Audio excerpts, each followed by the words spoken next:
A good number of years ago, I was at a retreat center somewhere in the United States. I won't say where, um, but I was leading a retreat, and part of it was to kind of help this organization kind of get a program center up and running. I've been involved in a program center for a couple of decades. This particular tradition was really known by its founder as kind of an in-your-face tradition. They say that some teachers are like compassion teachers, and some people are truth teachers.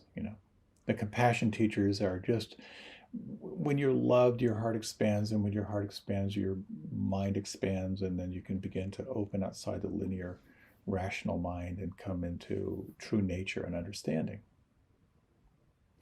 The truth teachers are more like, I'm going to get in your face and tell you what's true, and then I'm going to give you the space you need to integrate it. So this was more of an in your face tradition.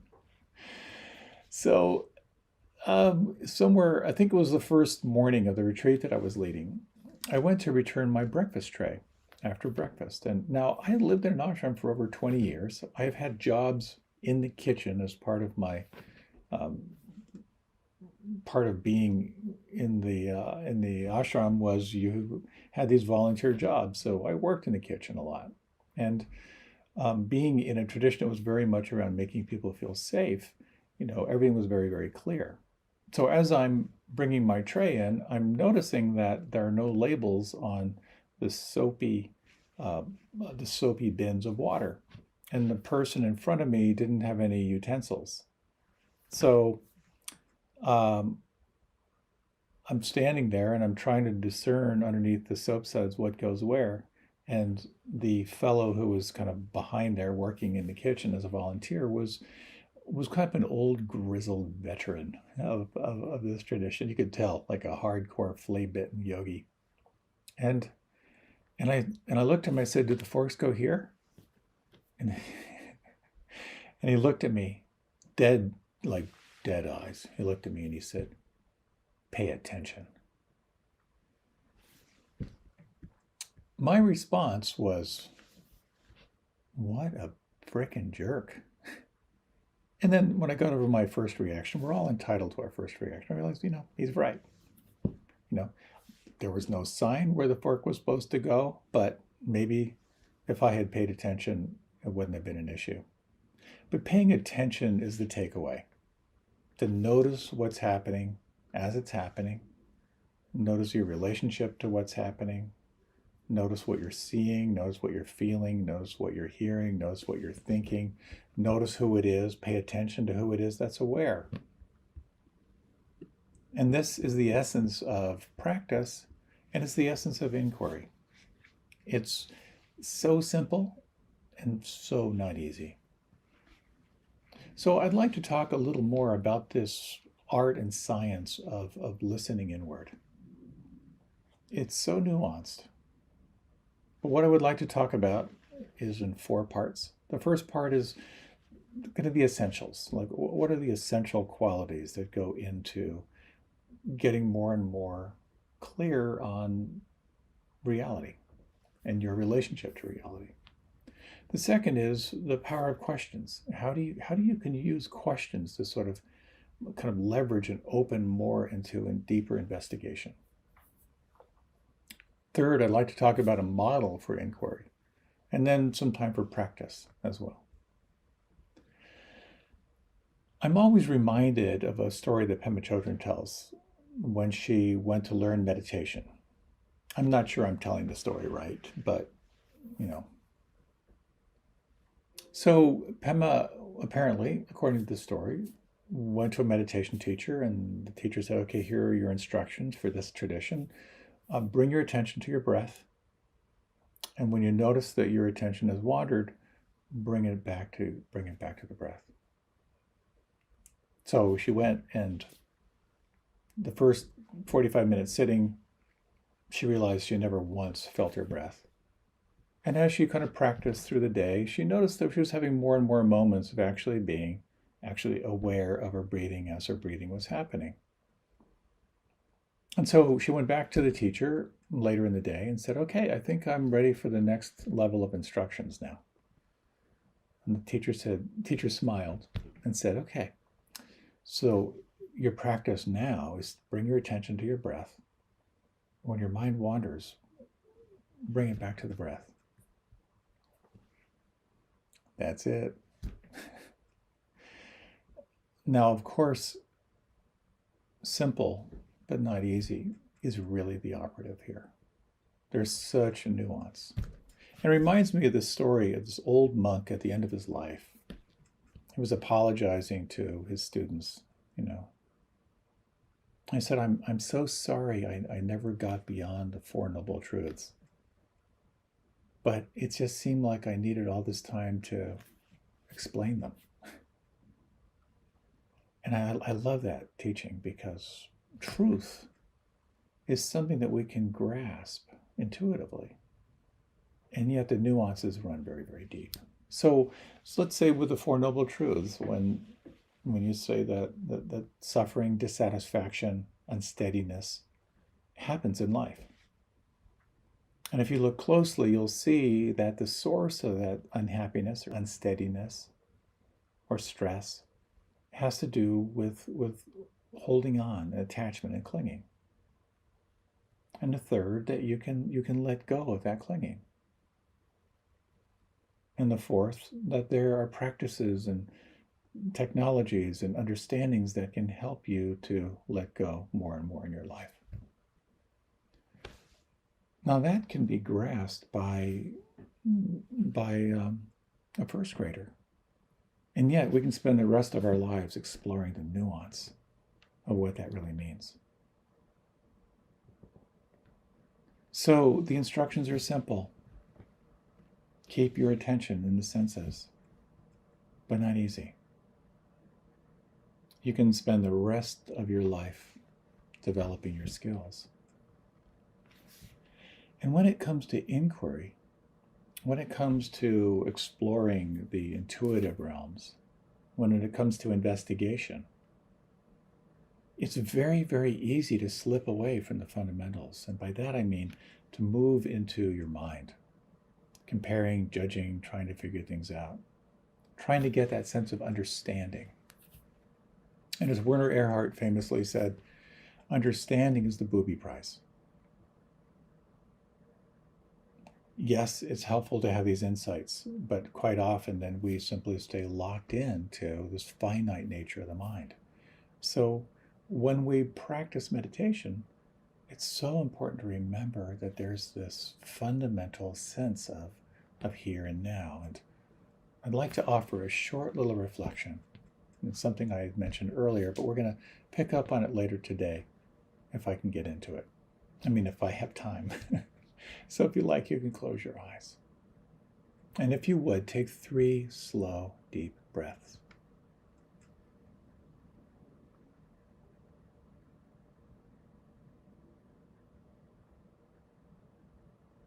And I'm going to offer a little 1-minute practice. We process information through the senses, and primarily it's through seeing, through visual. It's through hearing, through sound. And it's through feeling, this inner felt sense of sensation. And if you would, imagine that you could be the observer of your experience and notice what arises in this realm of seeing an image, hearing a sound, or feeling a sensation. And as you do so, when you notice it, just offer a very gentle labeling of see, hear, or feel.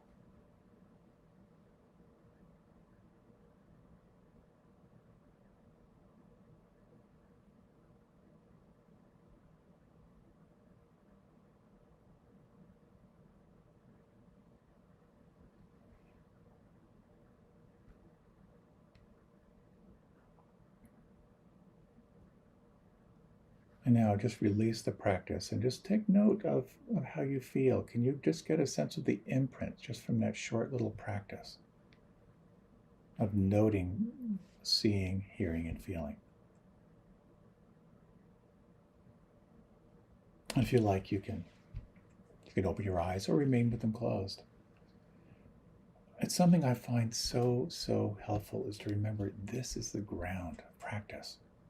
It's alive, awake in the senses. As the Buddha allegedly said, everything you want to know about the arising of the cosmos, the falling away of the cosmos, everything you want to know about reality is found here, found inside, within this body. So coming back to here is the ground. Super helpful. In the past, I've talked about how one of the most important things in practice and with inquiry and with listening inward is sincerity. A deep desire to know, to be fully present. We talked as well about these two wings of mindfulness, the wing of recognizing or wisdom, and the wing of what we call loving presence, of how you hold it. We also talked about the optimal conditions, these 7 factors of awakening, that if you're really moving into investigation, like really looking deeper at your experience, that you have to have access to mindfulness. That is to say, that quality of non-judging, non-preferential awareness. You have to be willing to look closer and deeper. You've got to have some firepower, because it takes effort and diligence to stay present. It's helpful to have access to sort of the joy of discovery, to be able to relax, but also at the same time to be one-pointed, and to cultivate a sense of steadiness and allowing in your experience. And they're fascinating elements, and they're all so critical. If you're filled with preferences, nothing's going to happen. If you're not willing to look closer, not going to happen. If you don't have the energy, not going to happen. If there's no sense of like wanting to learn and the joy of discovery, not going to happen. If you're hypervigilant, not going to happen. If your concentration is off and you're just simply scattered, not going to happen. And if you're feeling really tightly bound about what you want to discover as opposed to what's real, forget it. So I kind of think of like moving deeper and moving into inquiry and investigation. It's kind of like in sleep. I've explored a lot about sleep, and there's so much about sleep is getting to the 4th stage of sleep. When you're in the 4th stage of sleep, the body goes through this amazing process where your brain actually shrinks, and the cerebral spinal fluid is free to flow and kind of flush out the beta amyloids and the plaque and the tau proteins in the brain. That's an incredible state to get to. But you can't bypass the other 3 stages to get to the 4th stage. You have to go through each of these stages of light sleep, REM sleep, before you get to deep. It's the same with meditation and inquiry. If your mind is scattered and hypervigilant, if you don't have much spaciousness, not a lot's going to happen. So it's kind of this wax on, wax off thing. You have to have access to the present moment. You have to have access to the observer, non-preferential awareness, and this quality of curiosity. So important. And so we're all drawn to meditate for different reasons. For some people, it's about releasing stress. For some people, it's about being able to be less reactive in life. For some people, it's about cultivating creativity. For some, it's realizing these are tools for really unwinding challenges. And for others, it's about seeing more deeply into the nature of reality. And so this brings up a really interesting question, which is, what are the questions?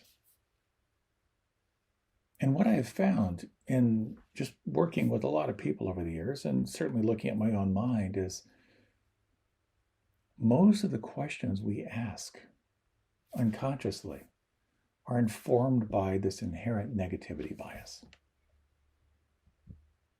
Tony Robbins put it really, really well when he said most people ask themselves the following question: why does this crap always happen to me? And as I've sat with people and as I've explored my own mind, there are some essential beliefs that we tend to hold core, such as I'm not lovable. There's something wrong with me. I'm not worthy of attention, affection, or love. I'm not a good person. And wherever we pick up those seeds, and again, we're like little hard drives without virus protection. It's not anyone's fault, but we just pick up this narrative that's informed through a negative bias. And so the questions that come out of this are, what's wrong with me? Why am I alone and feel so disconnected? Why don't I fit in? What would happen if people really saw who I am behind my smile?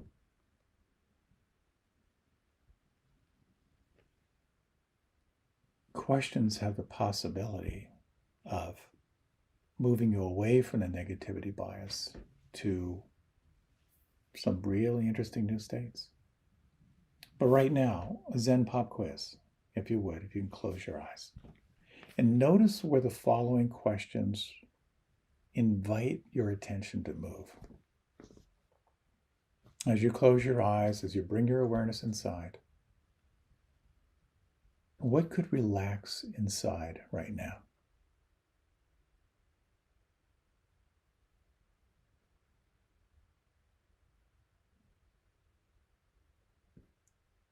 What happens over the next 3 breaths if you relax just a little bit more with each exhalation?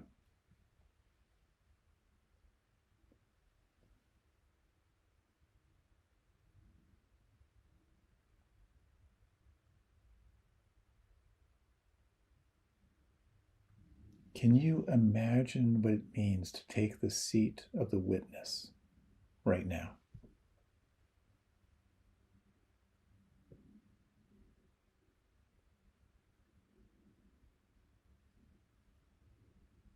Can you imagine letting things be just as they are right now?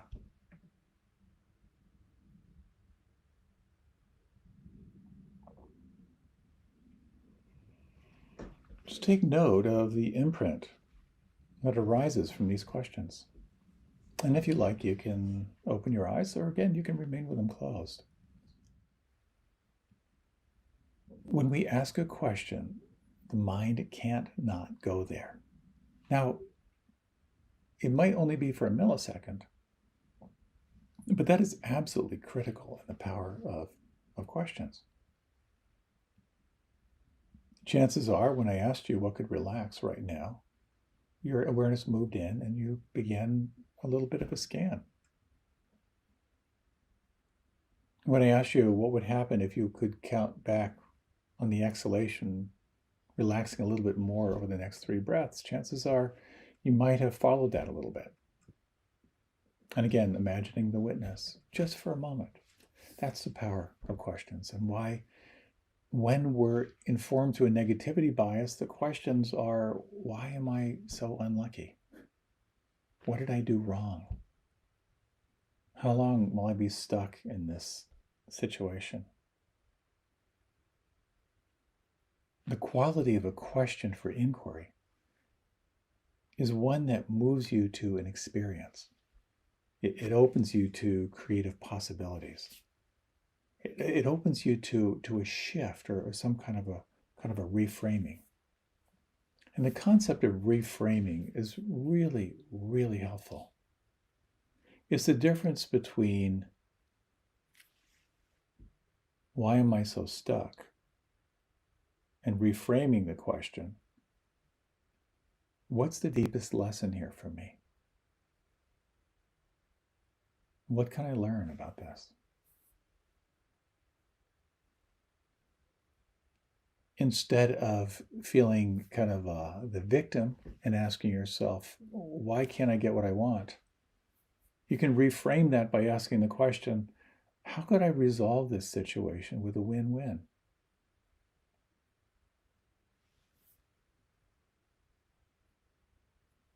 When you're griping about a relationship, you can reframe that by asking, how can I be more awake in this relationship? Or what is the unmet need that we both have in this relationship? So I hope you get a sense of that, how when you consciously craft a question, an inquiry that opens you to an experience and to new possibilities or some kind of a shift or reframing, things get really juicy. And you can ask those questions. You can ask questions that will help guide you inward. What could soften right now? You can look to questions that will help you with problem solving. What's great about this problem? You can explore questions that can take you into really deep contemplation. What is it that's aware right now? And you can explore questions that can point your attention toward your true nature. What am I? Now, there's so much about this stuff. I really get off on this stuff. There's something very powerful around this shift between problem solving and opening into intuition. And a really good analogy is kind of left brain, right brain. The problem solving, comparing, judging, figuring things out. And flow is not comparing, not judging, not figuring things out. And if you pay attention, you'll notice that questions formed your experience.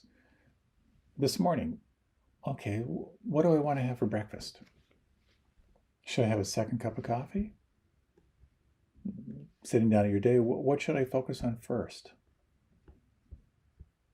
Or like, oh, how can I avoid dealing with that email until tomorrow? Why can't I get myself to work out when I know it's good for me today? All these questions are happening all the time. They're part of the narrative. They're part of the conversation that you're having with yourself, kind of holding your life together. So how does the process of inquiry work? It's simple, and again, it's not necessarily easy. I love this line. This is from Sri Nisargadatta. And this again, I just want to really, really emphasize this simple but not easy part, because this kind of defines it. Sri Nisargadatta is this incredible non-dual teacher. I try to read his stuff pretty often, and I'll read a paragraph and it's kind of beyond my brain, so I just close the book, and then later things kind of like tend to pop for me a little bit. But he said, when I met my guru, he told me, you are not what you take yourself to be. Find out what you are. Watch the sense I am, and find your real self. My guru taught me what I am. I pondered only on that. I trusted him, and I did as he told me. All my spare time I would spend looking at myself in silence. And what a difference it made, and how soon. It only took me 3 years to realize my true nature.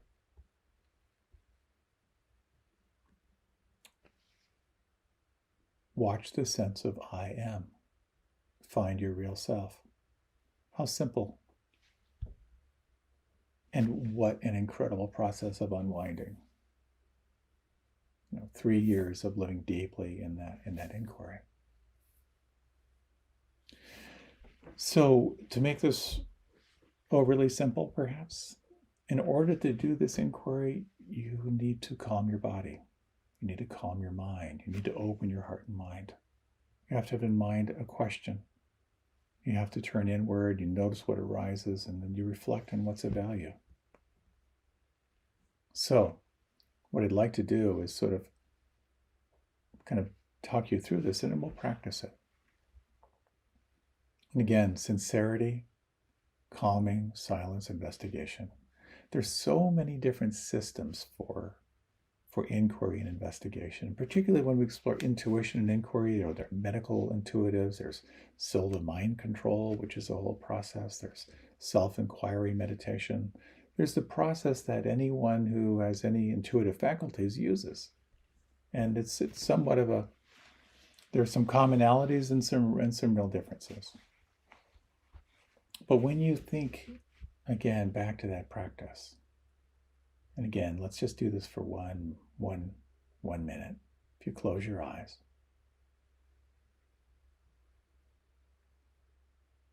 And notice inwardly what arises. And notice, if you can, the visuals, sounds, and feeling. And if you would, just sort of label what you notice as see, hear, and feel.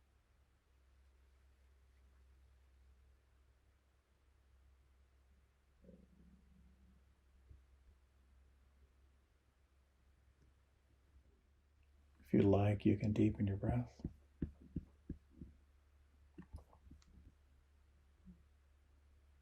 So I'm gonna talk through a little bit of these steps. Now, it's really important when you're wanting to see more clearly into the nature of reality, whether it be solving a problem or exploring true nature, or simply using inquiry to become more absorbed. I love this line from Einstein, which you probably know, that where he said that no problem was solved in the same consciousness that created it. So in order to have any kind of shift, any kind of state change, we have to shift our consciousness. And that's in many ways what the practice is all about. It's moving from focus on the linear, rational, comparing mind into this sort of open, intuitive flow state. And so it's helpful to consciously let go of any attachment to the outcome. It's helpful to have a question in mind. And so as you prepare the mind, it's very, very helpful to recall sincerity. So when you open to the sense of like deeply, deeply interested in your experience, whatever that may be, why are you practicing? What's most important? So again, you're releasing attachment to the outcome. You're cultivating the sense of sincerity. And you're understanding that much of this process is coming into the here and now. And at the same time, cultivating the sense of the observer or the witness, non-preferential awareness. So with that in mind, then we need to tend to the body. So scanning for tension, movement, breath, whatever it takes to begin to calm the body. And then coming into the practices that help you to calm and arrive and gather. And then moving into the practices of observation.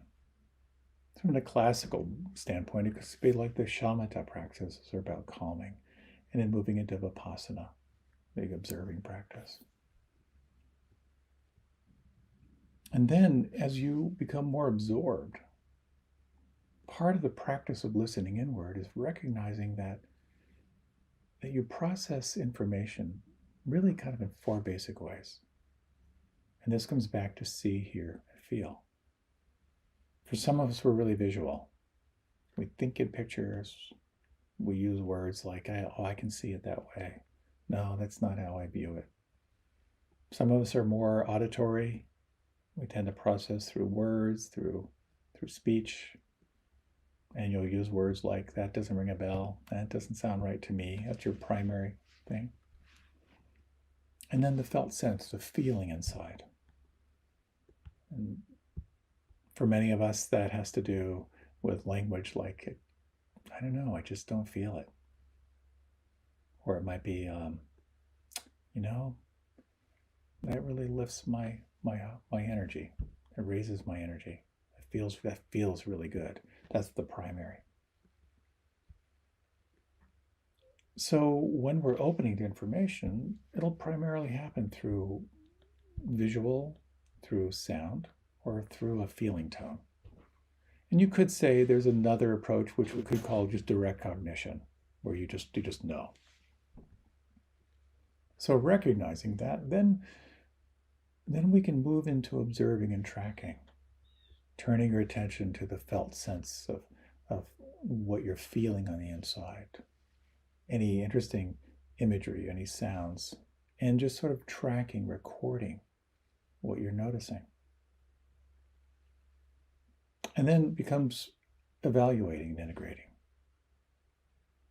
So all this is customizable. There's so many roads to inquiry. And inquiry-based learning it's pretty big. It's used a lot in schools. Asking a question, exploring possible answers, understanding it's creating a new view, communicating your findings, reflection. It can be very practical. It can help you solve problems, but it can also move beyond your mind. So I'd like to lead you through a little practice before we close here. And I want to go back to the kind of the left brain, right brain, because it's fascinating stuff. We can think of the right brain, or the left brain as that's primarily logic, language, critical thinking, numbers, reasoning. That's kind of reading, writing, calculating. And we have the right brain, which is more associated with creativity, emotional intelligence, imagination. It's more visual, more imagery than words. It processes information in an intuitive, almost kind of a simultaneous manner. It's really interesting when we look at the integration of left brain, right brain. Apparently, according to the internet, there's a 2013 study that noticed that Einstein had this incredibly well-connected, balanced left brain, right brain that allowed him to kind of access creativity and visioning along with logic. And I may be mistaken, but I think one of his most powerful practices was imagining he was riding a photon through the universe. And that, combined with logic, allowed him to qualify his experience. So more on left brain, right brain. We're going to have a really cool interview with Dr. John Britton, who knows a lot about this from the inside out. But in many ways, when you're practicing, you're kind of suppressing the linear judging mind, and then you're opening to more of the intuitive mind. So, if you would, let's move into a little practice. Now, the timing may not be right here for you. This may not resonate. But I'm going to offer you the question to explore. What is most important in your life right now? That'll be the question. So tuck that to the side. And if you like, you can close your eyes.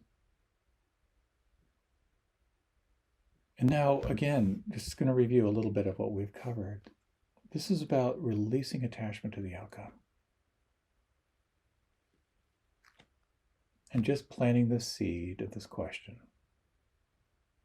What is most important in your life right now? And take a moment here to kind of tap into a sense of sincerity. Of what it would feel like to be more aware of what's most important in your life.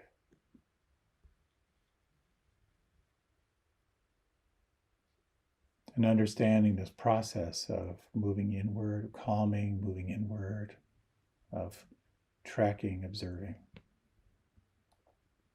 And so if you would, take a few moments.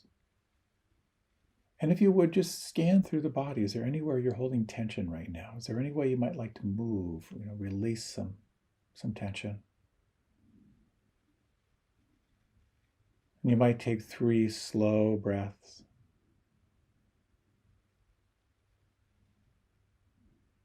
Relaxing on the out-breath. Calming the body, calming the mind.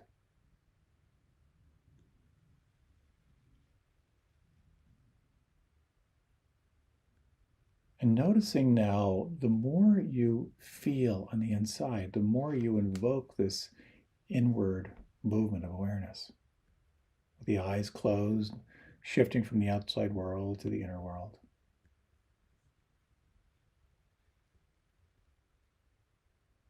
You might take a little bit of time now to simply, as you select an anchor, breath or sound or feeling, just notice the arising of imagery, sounds, or feeling, and labeling with the words see, hear, and feel.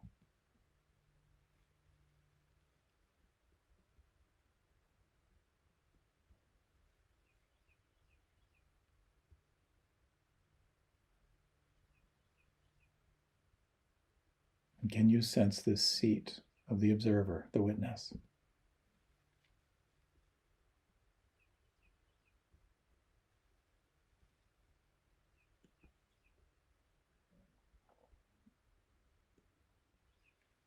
Sensitizing yourself to display of sound,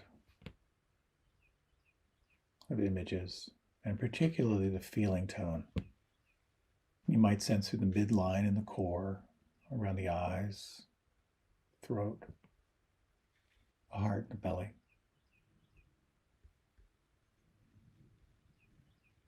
And from this place of the observer, introducing the question. And then we're going to take just a few minutes for you to kind of just be present when the question fades, or when you're noticing you're moving into rational thinking. Come back to this place of inner sincerity and allowing any information to flow through sound, sight, or feeling. What is the most important thing in your life right now?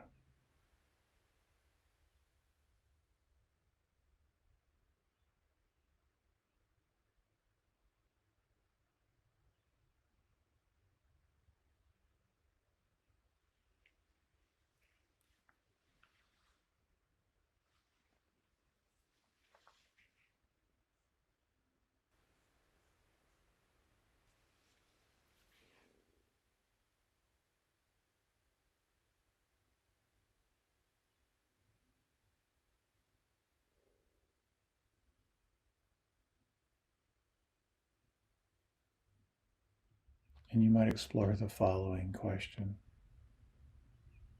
If you were to incline your mind toward moving toward the most important thing, what would that be like? What would that feel like? What would you need to pursue that?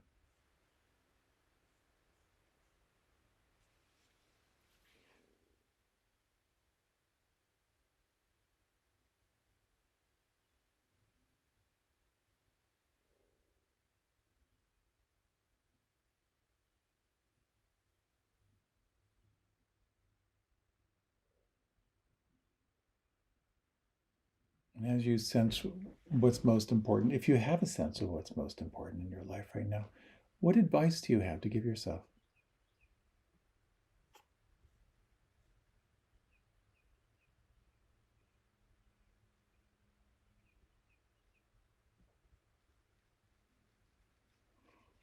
And now you might just let the question drop away. Just relax.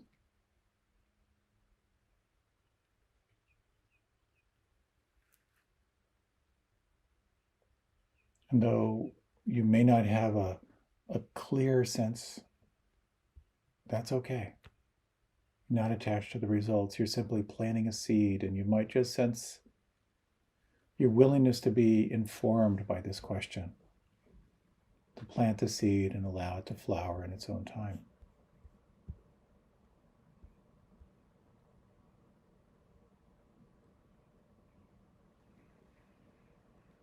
If you like, you can deepen the breath, or if you like, you can let your eyes open or stay with them closed.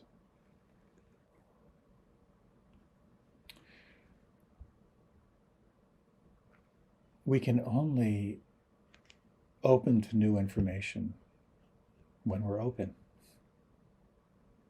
And I find this process of creating the conditions by releasing attachment to the outcome, by cultivating sincerity, taking time to steady and stabilize awareness, and to open to this incredible miracle of how we take in information, how we process information through visuals, through hearing, through the felt sense. Taking that question, like dropping it in the well and just noticing what arises, giving it room, letting it flow, letting it move, and then evaluating later as to what was helpful. If you're interested in exploring more about inquiry, a couple things just in the remaining minutes we have. One is kind of the primacy of meditation. That mindfulness and meditation that calls you into the here and now is the very, very ground of the practice. And the more you can rest attention in the here and now, the more you can develop your capacity to open into preferenceless awareness, the more you'll find access here. The second thing you might do is to try journaling. It's a very, very powerful process. And some of the elements of journaling that I find very, very helpful, they'll help you to bypass that critic, write at a speed where you're discovering the words rather than composing them beforehand. Think of quantity, not quality. And just notice as you write how you might be able to open into that flow state. The next is to actively cultivate questions. That question of what's most important right now is so helpful before a phone call, before a meeting. What's most important? And then just listen to the response. The next is to explore what it means to develop kinesthetic intuition, and we're going to talk a lot more about this. And this is the felt sense of the body. This whole idea that the body doesn't lie. Huge, just huge. Your body doesn't lie. So when you ask yourself, okay, what am I going to have for breakfast? Oh, I'll have this, and then check in with your body. What does your body say? Is it uplifting, expanding? Or does it have an inner clench or shutting down? Enormously powerful. And finally, you might play more with exploring the flow state. Just noticing when you're in linear, rational mind, comparing, judging, figuring things out, and when you might explore, well, what would happen if I didn't judge, if I didn't compare, if I didn't try to figure things out? Notice how that might open up more flow. I love this stuff. I hope you found this helpful. We're going to be exploring a lot more here, kind of teasing out some of the nuances of the practice here that again, to my mind, can help you feel more alive in the world. And that can also help you feel more aware of self. And that can truly, truly help you feel more aware of who you truly and deeply are. Juicy stuff. Thank you so much for hanging in there. May you, and the most important thing, have a wonderful time together. Take good care.